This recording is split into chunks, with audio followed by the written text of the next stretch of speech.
Welcome to rSlash I Don't Work Here Lady, where a Karen gets herself thrown in jail. Our next Reddit post is from Never Ever Eat Pears. This happened a couple of months ago. Backstory, I'm a youth worker, and part of my job involves taking clients to a bowling alley. I do this a few times a week, sometimes more than once a day, and usually at odd times. 9 a.m. Monday bowling, anyone? So this place is basically my second office, and we have a really good relationship with the proprietors. During the quiet hours, they only have 2 staff working, one in the office / front desk / cafe, and one behind the scenes. This means that often there's a bit of standing around waiting when the front of the house staff members in a different area. Myself and the other weekday regulars, mostly senior bowlers, are used to it. It actually works well for me because part of what I'm doing there is teaching my clients social skills and coping strategies. So having to occupy yourself and be patient and polite is a good teaching moment. My client and I have finished bowling and we're sitting at the cafe eating and talking quietly when a man approaches the unattended cafe and immediately starts huffing and pacing relentlessly. I side-eyed him, but kept talking to the kid. A minute later, he comes and looms over our table and says, "Excuse me," in an aggressive tone. Now, I've got my calm neutral face on, but inside I've started gibbering because 1, I hate confrontation. 2, this guy is actually massive. 3, the kids I work with are the zero to kick your effing teeth in kind of kid. And they often get very protective of their workers in a sweet but messed up kind of way. So if this guy tries to start something, there's a good chance there will be red and blue flashing lights in my immediate future. Yes, I inquired politely, keeping one eye on the kid, one hand on the phone, and a vapid smile on my face. "How about you do your effing job?" He leaned down over the table. His breath was as unpleasant as the rest of him. I was surprised because sitting at a bowling alley eating curly fries with a 15-year-old at 10 a.m. on a Tuesday was my job. And I was doing it very well, thank you very much. I was also alarmed because said 15-year-old has become very still and very tense. Not good. I moved back in my seat and resumed the vapid smiling. "Oh, sorry, I don't work here. Sometimes you have to wait a minute for someone to see you and come over, but otherwise, maybe try the front desk." "Well, you're dressed like you effing work here." He leaned over more and jabbed me. He jabbed me in my chest. The staff at this bowling alley wear black trousers and violently orange polo shirts that match the violently orange walls. Awful. I'm glad I don't drink because going in there with a hangover would kill me. I was wearing baggy hippie pants, my purple Manic Pixie Dream Tarantula tee, and a sparkly sequin backpack, and a lanyard with the word staff printed on it. I held up the company ID card at the end of the lanyard, which identified me as an employee of the nonprofit I work for. "No, sorry, I work for a nonprofit. We're customers here." "Now, if you don't mind, you're being very rude." This was me trying to be a role model, terrified. I smiled my best, "Everything is fine," smile to the kid, who was eyeing the cutlery bucket. "Don't talk to me like that, you little B-word. I want 3 beers and some effing wings." He actually smacked the table with his hand. I looked over to the main area. Oh goody, he has friends. I leaned back as far as I could. The wall was behind me, tables were on either side of me, and he was blocking my exit. The kid stood up. This was bad. A staff member spotted us and started rushing over. This was good. We had time for a few rounds of, "I want to speak to your manager," and "I don't work here though, please let me out," before the actual manager of the bowling alley reached us. He pulled the guy away so I could get up, but the dude wanted to speak to my manager and won't let up. The manager says, "I'm the manager here." "You're her manager?" "No, she doesn't work here." He says to me, "I want to speak to your manager now." At this point I figured, why not, and handed him one of our company business cards and said, "Ask for my manager's name." He turned away to dial the number and I grabbed the kid and whispered, "Now watch him make a dick of himself." The kid laughs and relaxes a bit, and the 3 of us just stand in a row and watch this moron call my actual manager and complain that I wouldn't serve him beer and chicken wings. My manager actually took the complaint on an official form and made me sign it when I got back to the office. Meanwhile, the dude got banned and the bowling alley gave the kid a huge pile of free arcade tokens as an apology. And I was able to get him to give me back the knife that he stole before I dropped him home. Wins all around. And then OP adds in an edit. The complaint that my awesome manager wrote was a joke and is stuck up on the staff notice board. It's written in a tongue-in-cheek way and will absolutely not come back to bite me. We've all enjoyed the running joke. Our next Reddit post is from Complex River. Maybe 10 years ago I owned a tattoo shop that was located next door to a piercing shop. I had gone next door to watch the lobby for the piercer while they ran out and grabbed some change. So a Karen walks in, and I get why she thinks I work there because I'm sitting behind the counter. I was here last week and you screwed up my piercing. It's infected now, and I need you to fix it. I don't work here, I'm just... No, it was you. I remember your tattoos. Look. She proceeds to show me her navel piercing, swollen over with cheap, sucky jewelry. Obviously not from the upscale shop where I was currently at, and covered in yellow crust. The piercer will be right back. He just went, No, you. You screwed it up and now you're going to fix it. I'm not dealing with anyone else.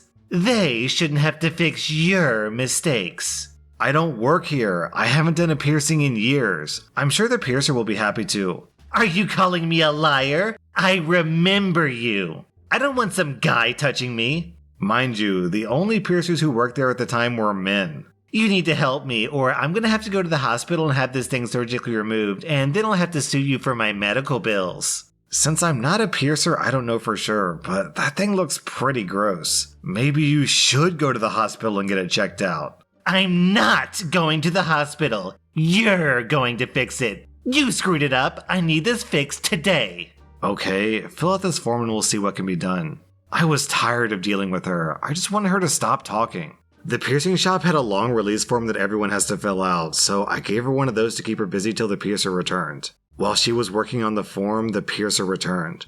I explained that she was upset and had an issue with her navel, and then snuck out the back door to return to my, much quieter tattoo shop. Maybe 10 minutes passed, and guess who walks into my shop? I want to get a tattoo today. The lady acted like she had never seen me before, no mention of me being in the other shop or anything. I'm sorry, I'm busy today. We're booked out for several months and not able to take any new clients for a while. I want blah blah blah. She proceeds to describe a fairly large and detailed tattoo. I can't remember what. I know how much tattoos cost, so I don't intend to overpay. There's no way I can tattoo you today, and I'm about to lock up for lunch. Karen goes through the gate that separates the lobby from the tattoo station, sits down on my massage table, and holds out $40. How long do you think this'll take? Can I use your phone? I have to call my husband and tell him when I'll be home. Ma'am, you have to leave. You are not getting tattooed here today. I'm not taking new clients, and you've been kind of rude both here and next door, and I just plain don't want your business. Here, she holds out $40 again. You're not busy now, so I don't see what the problem is. How can you even stay open if you refuse to tattoo anyone? Here. Again, she hands out the $40. We tattoo plenty of people, I just won't be tattooing you. You're demanding a $400 tattoo for $40 when I'm already booked, and you were rude to me next door. Please take your purse and leave. I'm trying to get lunch before my next appointment. I don't mind waiting. I'm not tattooing you now or ever. Get your stuff and get out of my shop and don't ever come in here again. At this point, I picked up her tattoo reference photos and shoved them back in her purse and handed to her. What the F are you doing? Give me my purse. You're trying to rob me. Give me my effing money back or I'll call the police. So I walked to the door, opened it, and threw her purse outside. Call whoever the F you want, but you need to leave now. She practically leapt out the front door, continuing to scream about her purse, the contents of which had spilled from me tossing it. And on her way out, she pushed me hard enough that I cut my shoulder on the corner of a vending machine in the lobby. I locked the door behind her, gathered my things, and left on foot out the back to get lunch at the bar a couple of doors down. While I was at lunch, I got a notification that someone had left a review. Guess who? It was the most insane and confusing review I've ever read. My favorite parts were that I had secretly disclosed having hepatitis to her, and that her nephew was going to do an apprenticeship with us but wouldn't after how she was treated. The rest of it was profanity and saying my shop was dirty, I'm a drug addict, etc. So I flagged it with Google and figured that was the end of that. My shop had a little enclosed patio at the front entrance with seating and a smoking area for clients, as well as a bunch of potted plants and decorations. When I returned, I found all but one of my pots broken, dirt and plants everywhere. A bench thrown halfway over the fence, the Christmas lights had been torn down. My gate had been kicked or pushed so hard that it was sitting crooked on the hinges. My small window had been broken. One of the letters was torn off my tattoo sign, and my frickin' car was keyed. My car had a huge sticker for my shop, and the plate was tattooing you, so it was obvious who to target. Not a little bit keyed either. This woman went freaking crazy while keying my car. There was so much damage, I couldn't believe she'd been able to do it in the hour or so I'd been gone. I was super bummed. No one had seen it happening because the strip door parking lot configuration was kind of weird. So I started crying. I was so bummed out about my shop and the car and all of it. I'm really low-key and get stressed easy, and this was too much. I then called the police, canceled my next appointment, and went next door to visit while I waited for the cops. I found out the lady had been crazy rude to the piercer as well, and that he wound up kicking her out as well. She wanted him to replace the awful jewelry she'd gotten it pierced with at another shop with a $150 barbell for free and became irate when he refused. So irate that she pushed all the flyers from the flyer table on the ground as she left while cussing him out. So the cop showed up and took a report. It takes me a while to fill everything out, and he took a photo of the cut that I got from being pushed, and we showed him a video of her trashing the place. The cop was telling me that the report was pretty much just for insurance because we don't know who she is or how to find her, when I remembered the release form. Part of the piercer's release form process was to take a photocopy of client ID cards on the form. So that's what I'd done when I was trying to shut her up. We dug the release forms out of the trash, and then the cops had her full name, recent address, phone number, etc. She lived not even a half mile from the shop.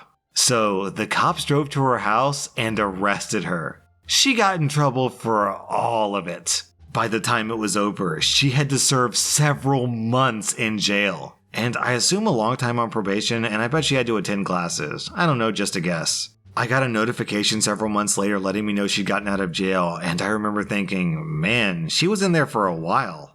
The following day, her husband called me to find out what the damages were so he could cover the costs. By the time I added everything up, it was close to $5,000. I was kind of a dick and taxed the F out of them and quoted him as though I'd paid people top dollar to fix all my stuff that I actually fixed. Like replace and set up the plants, the fence, etc. He brought an envelope of cash in the day after I told him the cost. It was weird. He was a nice acting, seemingly normal guy. He apologized and said that she has a temper. This means that Karen could have afforded the jewelry she was trying to get for free and the tattoo she was trying to get for cheap.